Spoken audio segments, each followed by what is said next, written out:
You know, there's a saying that goes, remember the beauty of the garden, for there is peace. In today's show, we're going to talk about the wisdom we can find in the garden. This show's about beauty and wisdom, and it starts right after this. During my years as a garden designer, I've enjoyed helping homeowners create private sanctuaries full of beauty and wonder. I find each garden to be a fresh opportunity to explore and create uniquely personal spaces. These are just a few of the gardens I've helped transform into garden homes.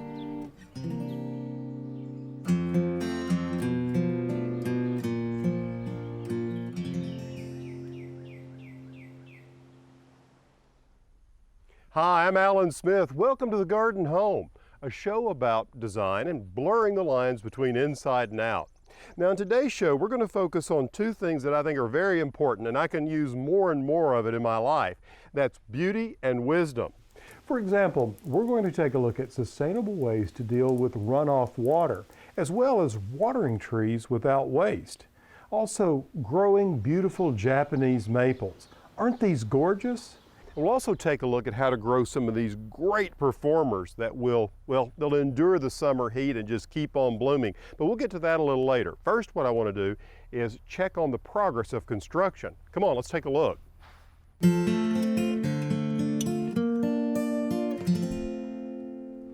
I wanted to bring you in here and show you the progress we've made on the summer kitchen. It's pretty exciting that we've now moved from what was an empty building to getting the cabinetry, and it sure changes really the entire proportions and feeling of the room.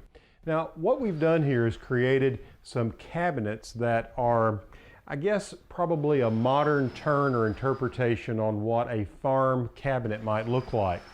Look at the details. The grooved wood, that suggests a farm kitchen. And then that simple Greek Revival bonnet at the top, that piece of molding is very simple, almost shaker-like. Now the modern elements come in with really the drawers because they're very smooth finished, all fit together very tightly, and the knobs on those will be very simple. Now the color, as you can see, the walls, it's a beautiful gray, and these cabinets will be painted in that same color family. You can see they've got the primer coat on them now, but we'll come back with some shades of this same color of gray for the cabinets, except for the center island, which will be painted a brilliant color. It's going to be in the warm tones to contrast the cool grays. This color is actually called habanero pepper. Perfect for a kitchen, don't you think? Now, some other contrast is going to go on besides just the color of this island. The stainless steel appliances will go in all of these places, and the sink itself will be stainless steel. A little modern twist on the old farm sink. It'll be a farm sink with an apron across the front, but it'll be in stainless steel rather than ceramic. I'll also use some stainless steel accents such as these work lights. These will be placed on each side of the window so you'll have light at the sink. Now, a summer kitchen was really a building that you saw principally in the South, where kitchens were detached from the main house, particularly in the 18th and 19th centuries, for two reasons. One is there was a fear of fire. If fire broke out, better to burn just the kitchen down than the entire house. And second was just heat during the summer. And as you can see, it's pretty warm in here on this summer day, but thankfully we've got a nice breeze that comes through the Dutch door and through this window. Can't wait to see this place pull together. You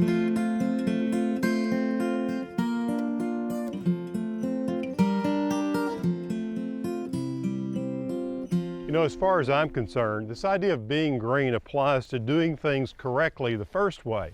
Let me give you an example.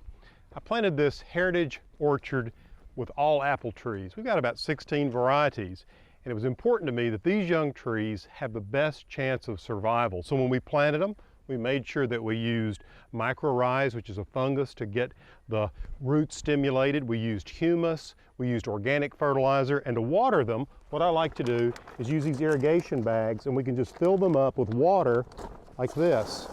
You can put micronutrients in there, and it just trickles out bit by bit and waters the trees. Now what's great about this is our water is actually coming from our rainwater harvesting system, which is a very green idea. But this is happening all over the country in various ways.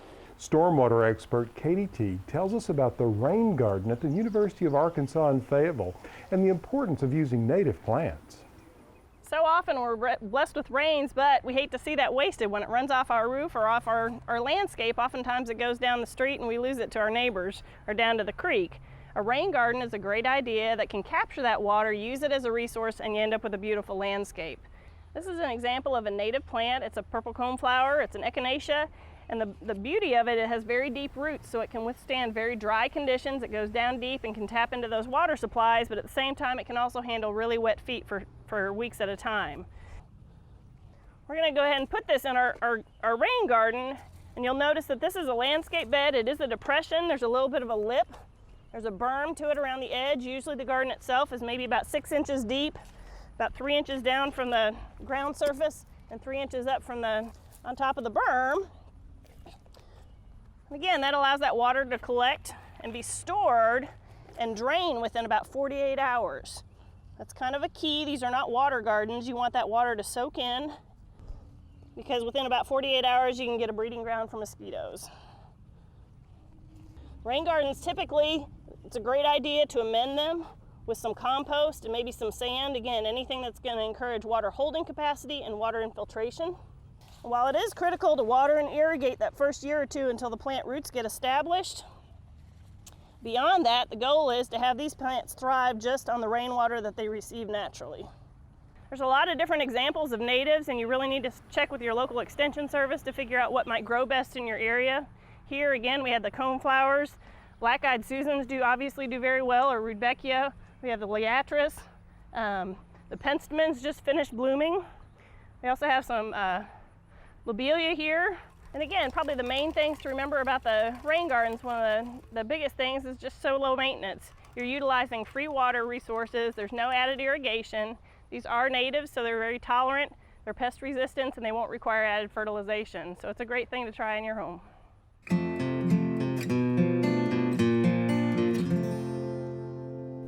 One of the great pleasures the heat of summer brings to this garden is a world of flowers, particularly annuals you can grow from seed. Now, the advantages to growing them from seed is that A, you can choose varieties you may not be able to find in your local nursery as a plant, and secondly, the cost. A packet of seed, well, is not much money when you consider what beauty can come from it. Take, for instance, zinnias. They're a great plant to grow directly in the garden from seed. Now, another plant I grow from seed out here in the summer is marigolds. Yes, they're old-fashioned, but hey, I'm an old-fashioned kind of guy. Just take a look at this new variety of marigold. What a gorgeous bloom, and just look at the size of these plants. But hey, if this is a little too bright and maybe a little too big for you, you might try Bolero's dwarf. It's got a tiny bloom, but with rich mahogany color with a gold lace around each petal. Now, if you've never grown the Mexican sunflower, just take a look at this. What a gorgeous orange color. Easily grown from seed, again, an annual. And it's called a Mexican sunflower, but it's really not a true sunflower. It's called Tithonia. Now, speaking of true sunflowers, I'm growing one out here called Moulin Rouge, which gets almost 7 feet tall, and I love its rich, deep, dark color. And then a shorter one we have out here called Sonia. The great thing about all these varieties is you can grow them from seed and you can enjoy them in the garden, and with many of them, they're great cut flowers for you to enjoy in the house throughout the summer.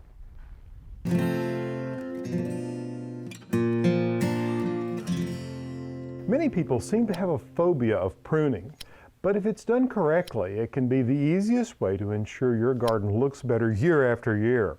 Arborist Pat Rollins shares some helpful hints to boost the confidence of the hesitant gardener. Now, this holly shrub could really use a pruning. As you can see, the others are a lot smaller, and when you take on pruning something of this caliber, you want to start with your tallest twig. So you would start with the tallest, decide how small you want to go, and cut. I've chosen today to hand prune this holly, and I'm using the hand pruner so that I can get a natural effect.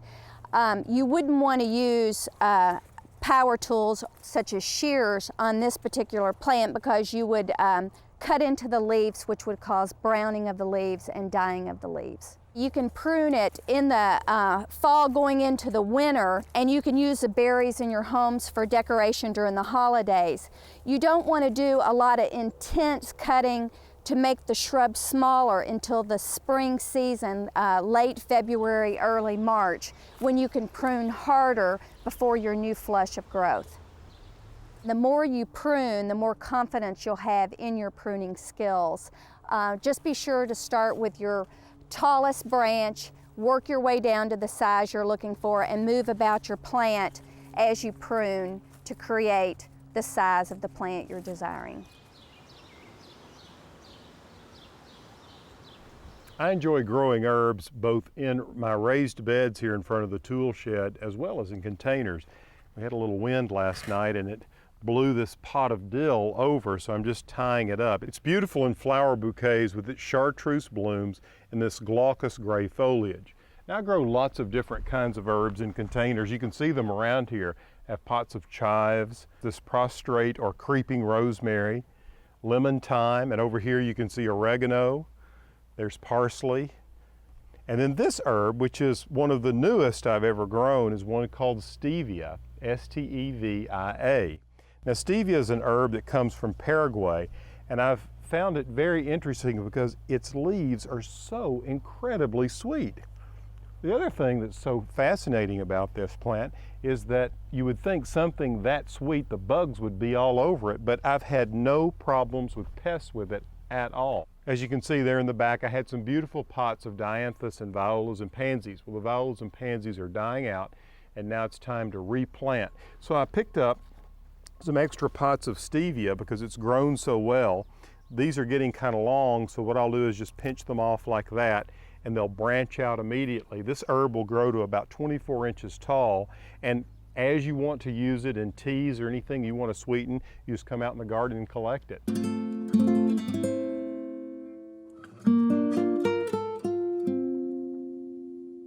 Now I'd like for you to take a look up. See that awning?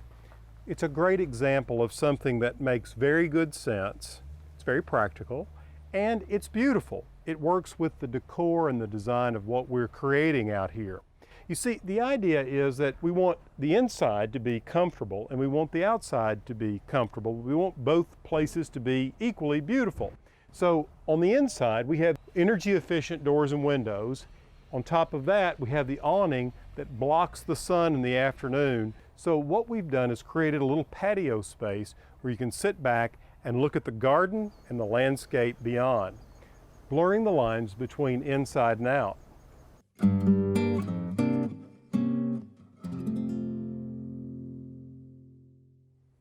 Back when I was a student in England, one of my professors, very wise man, told me, he said, look, he said, you don't need to underestimate the power of a single focal point in the garden, and you can achieve that through interesting ornamental trees.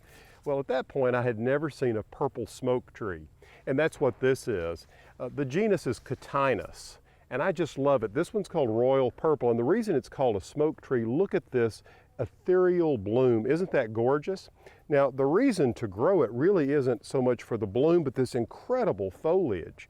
And it stays this purpley red, the new foliage, throughout the summer. And then in the fall, you begin to see this purple and green turn to reds and yellows and really bright scarlet. It's a fantastic tree, one of my favorites. There are really so many wonderful ornamental trees like this to consider. Another great favorite of mine is the Japanese maple. There's so many varieties. You know, collecting these plants can almost become an obsession. In fact, a friend of mine, Larry Morphew, got into Japanese maples a few years ago, and well, it's gotten completely out of control with him. What a lot of people don't understand is there are hundreds of different Japanese maples that you can choose from, and the important thing is to choose a Japanese maple that fits your landscape and fits your need. This is a green variety, and because of the sun that has been here, I have planted this in a pot, sort of to test out whether I want to leave this here or not. You can leave it for a year or two. In fact, this one's been there for about a year, and after this summer I'll decide if it stays here or I move it here to some other location to give it more. Japanese maples prefer morning sun and afternoon shade. If you can give them that scenario, they appreciate it. Of course, they like moisture. You need to keep them moist, but they need to have good drainage. This is one of my very favorite lace leaf Japanese maples, or dissectum. This is an Inaba shidari. It grows 9 to 15 feet tall, and as you can see, it is here by the porch, and I want to keep it contained to around 9 feet. Of course, they are cascading plants, so we'll take some pruning to keep this tree to the size that I want in this particular space. You have to be very careful of that. This tree right here is about a 5-year-old tree. Another one is this one that we have here, which is the bloodgood, and I have a few varieties of bloodgood here to show you the difference in ages. This one, for example, is still green.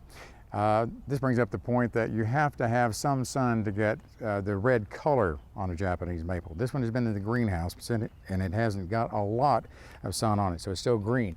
But this was grafted last year. This was 3 years ago. And this is a 5-year-old Japanese maple bloodgood. And these also take sun relatively well. When I first planted this bloodgood, I was a little skeptical of where I was going to put it. So what I did was I planted the pot and all in the ground.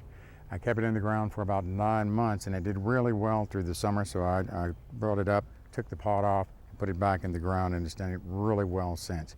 In short, if you want a really beautiful Japanese maple, what you need to do is choose a healthy plant, put it where you want it in a good location, morning sun, afternoon shade preferable, give it plenty of moisture, and prune it when it is dormant in the wintertime.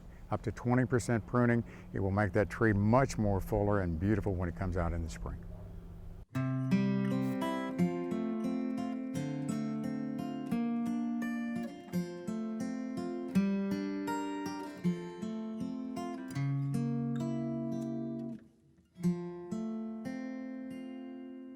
I've always been one to have curious pets, mainly farmyard animals, but nonetheless curious. What you see here is a rather curious building, don't you think? Well, this is my new turkey house. I drew it out on a piece of paper, and a friend of mine's helping me put it together. And what it represents is what I think a turkey would like to live in. Lots of ventilation. There are 4 different pens in there for breeding, and 3 entryways into those 3 different pens. Now, the reason I have to have 3 breeding pens is that I raise a very rare turkey called a blue slate. They're gorgeous. They have slate blue feathers, and then all that red caruncle that you see mainly on the toms creates such a contrast. Now, to breed these slate blue turkeys, what you have to have are splash, meaning a bird that's got gray feathers with splashes of dark charcoal on it, a black, and the true slate blues. And we have all 3 of those. Now, it takes 28 days to hatch a turkey egg. And this year, out of our old toms and hens, we raised about 31 babies. Baby turkeys are referred to as poults. And these little poults now are already 2.5 months old. They're just about ready to move into their new quarters. I think they're going to love it. And when you create something like this, you have to keep several things in mind. One, you want to make it predator proof. That's the #1 thing that gets turkeys. So what we have is a wire mesh all the way around. It's either wire, wood, or tin. We also have it on skids. It has a wire floor. Their droppings can fall through, fertilize the pasture, and we can move this around with the tractor from place to place.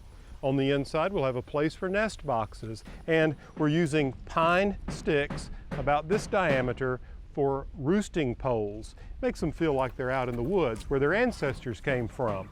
Of course, one of the wisest of the founding fathers, Benjamin Franklin, thought that the wild turkey should be the national bird rather than the bald eagle. I think we probably made the right choice with the eagle, but it's a lot of fun to keep some of these blue slate turkeys. They're so beautiful.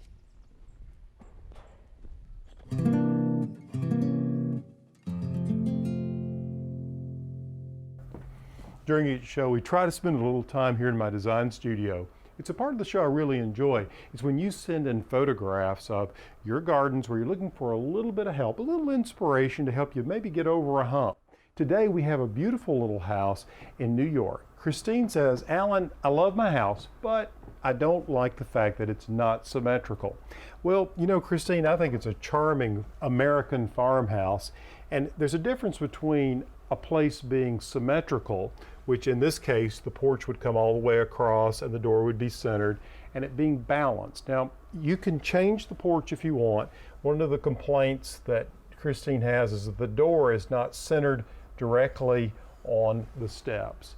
But what we can do is we can explore ways to maybe bring more balance to the property rather than you reworking the entire front and replacing the porch and so forth.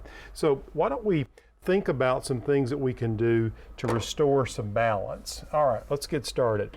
One thing that we might look at would be just to add some shutters here and here. That would really bump up the charm factor.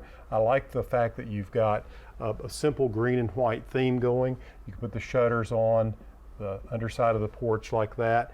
Carry the green over here. I love your moon gate that you have over here, Christine, but you might think about taking that really dark green and painting this dark green so it recedes a little bit further back to the back. Then what you might do is with the steps themselves, you can place a container right here on this side and not this side. And this could be filled with annuals. It could be a classic urn, filling it with something like diamond frost euphorbia, some really beautiful annual. And then on this side, back in the corner, you might place another chair or some object that kind of throws the eye off and says, hey, you know, this thing really isn't asymmetrical. It feels more balanced. Now, I'd also look at the trees. Let's talk just a moment about some of the planting. This tree, if you'll notice, Christine, has some damage. I can't tell exactly what variety that is. You've just planted this little pear. You indicated the city had. You might place, since you like the pear, you might take this tree out and just put another pear in here. Now, remember, these flowering pears don't live a long time. They can be very brittle. And the limbs can break in high winds. So just think about that. Now, one thought, you said you didn't like the slope of the lawn. You could take up your boxwoods and just do a low stone wall across your property like this, right at the edge of the sidewalk, and the same here. Pull the little boxwoods back here and here, and then make the inside of that garden, not lawn, but just as I said, garden, be a great place to fill in with cosmos, all sorts of annuals. You have the cosmos here, but you could even grow roses on top of this fence, which would be beautiful. Now, I'm not so sure about this juniper on the corner. We might go with something that has a flowering quality to it. I could see a Yoshino cherry would be gorgeous in the spring. Right here, which would create more of a canopy. So you need to think about that. You look under the canopy across the stone wall and see your moon gate. Then I wouldn't try to create any kind of gate here. Just the stone wall would be a nice way to balance it out. And then have a path that comes off, Christine, just this step here and comes around the side of the house and around here, with the inside of it being all garden. Those are just some ideas. I hope they help. Good luck with your project.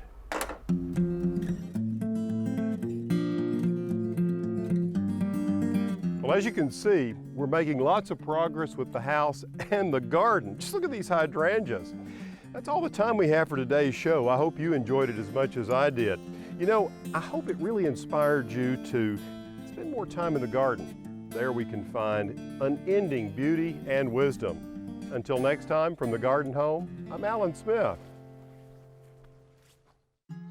More information about today's topic and other topics covered in this series can be found at plansmith.com.